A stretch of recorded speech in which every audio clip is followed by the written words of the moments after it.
Hey guys, before we start, just a quick request for feedback. I'm trying to make these readings comforting and relaxing, but also somewhat engaging. It would mean a lot to me if you could tell me if I'm hitting the mark. If it's too laid back, too monotone, or engaging enough, that would be awesome. Otherwise, this is a pretty fun episode, and I hope you enjoy. Take care. Their boots wet with a fetid muck, the group plodded along for what seemed like an eternity. After about another half hour, they came upon a broad tunnel which had walkways on both sides. Thanael and Duros took to the left, Melina and Zuldin the path on the right.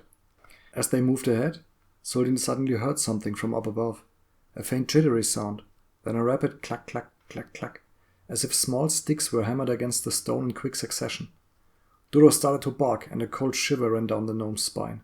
"Spiders!" he hissed, alerting the others, but not making any unnecessary noise.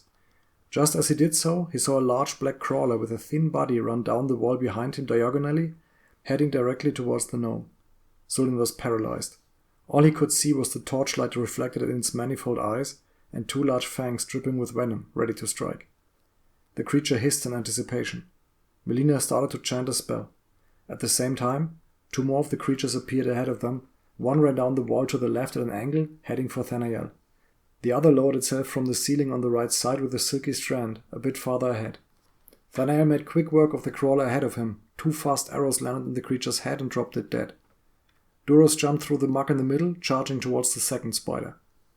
While these crawlers were not even a man's height in diameter, they appeared enormous to the gnome, who was just about 3 feet tall. Near frozen in horror, he reached for his hand crossbow as if in slow motion. Managing to get a hold of it, he pointed it at the charging spider and loosed a bolt, but nervously missed his shot. The spider jumped at him, knocking him over onto the hard stone walkway, and sunk its fangs deeply into his chest.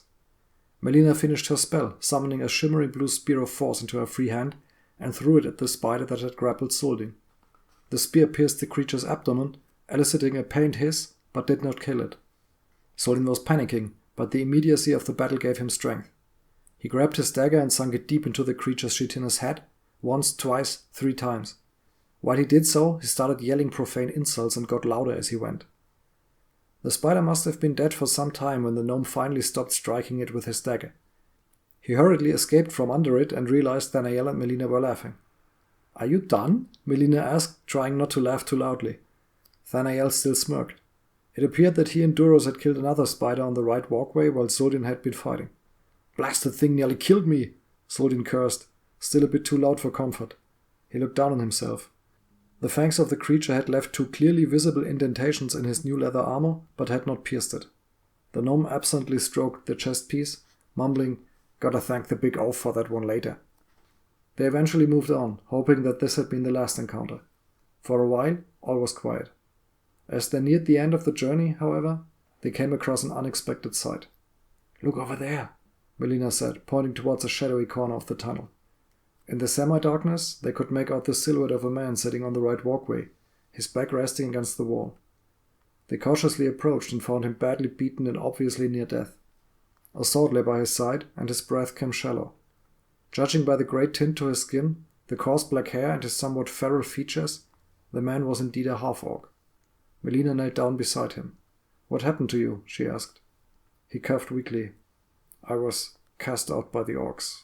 They didn't take kindly to my differences." He looked up at her with sad, grey-green eyes. The elf nodded, well aware of the prejudice that orcs often had towards half-breeds.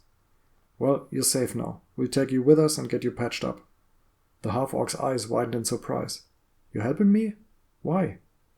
"Because that's what we do," Melina replied firmly. "We're members of the guild, and we help those in need." He nodded, gratitude written across his face. Thank you." "Are you sure this is a wise move?" Thanael asked, with an even voice that did not betray any preference on his part. "We can't just leave him here," the elf replied softly, leaving little room for argument. Thanael nodded. "All right, we'll bring him back to the guild, but let us finish our assignment first." Melina considered this, then turned to the wounded man. "Listen," she started. "Grakuk," the half-orc weakly replied. "My name is Grakuk." "Listen, Grakuk," Melina resumed. "We need to scout out these tunnels. I don't want to leave you here, so you'll have to join us." Grakuk nodded. I don't think he's in any condition to help, Soldin began. The flask, she said, holding out a hand towards Thanael. The second flask of healing. Thanael didn't like this and cast an irritated glance at Soldin, but he did as asked. Melina uncorked the bottle and helped Krakuk drink. The companions could see the spirits return to the man and some of his wounds close. Taking all his strength together, the half-orc picked himself up, then proceeded to gather his equipment. When he finally stood, he was actually quite the imposing figure at above 6 feet in height. He was still weak though, so Thanael reluctantly supported him. The companions moved on with Krakuk in tow. They were almost done when they had encountered him, and fortunately, the rest of the tunnels was safe to traverse. At last, they were ready to take the long march back to Soliana's refuge. That was disgusting, Soldin grumbled upon their return, shaking the sewage water from his boots. Thanael was brooding. I wonder what Fondir will do when he learns of our guest. Krakuk was sleeping in one of the rooms upstairs, healing. The half-elf joined them a short time later, and as expected, was less than enthusiastic about their endeavor. Are you out of your minds? To bring a random stranger in here, and through the secret entrance, no less. We couldn't just leave him, Melina replied, pleading. One day your kind heart will be the death of us, Fondir retorted in an acrid tone. Thanael stepped up to them and looked at the half-elf intently. What's done is done. And is he so unlike me, a stranger at odds with this city? These orcs almost beat him to death. Melina nodded emphatically, and Fondir pressed his lips together. He shook his head, but finally relented. Let's go to bed, he suggested. We will talk to our guest tomorrow. So it was done, and the next morning Krakuk was sitting with the companions in the common room of Soliana's refuge. He looked better than the day before, if still a little exhausted from his ordeal. Welcome to the guild, Fondir offered in an even tone, standing in front of the half-orc. Why don't you tell us your story? Krakuk looked up at the half-elf with tired eyes. There is not much to tell, I'm afraid, he began. I was born here in Caer Daion shortly after the war, to a human mother, and I have never been accepted by their kind. They always saw me as one of the others. Melina looked sadly at the half-orc, compassion in her eyes. One day, I thought I would try to fit in with the orcs. He laughed a painful laugh. Dumbest decision of my entire life. I was a lackey at first, trying to make for the higher ranks. But when I finally wanted to join in full, one big orc made a show of me, calling me a weak half-breed and punching me in the mouth. The others joined in, nearly beating me senseless. They could have killed me, but I guess they thought it was funnier to just break my spirit and chase me out laughing. This is when I went into the sewers. I thought I was done. Fondir nodded, understanding. So you have nowhere to go? My mother still lives in Caer Daion, Krakuk replied. But I left her when I joined the orcs. I do not want to return to her as I am now. Fondir asked an unexpected question.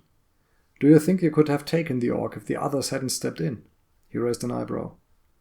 I don't know, Krakuk said, hanging his head. Then he looked up again. Maybe. I haven't given the matter much thought. When I think about it, I was always decent at fistfights. So, maybe.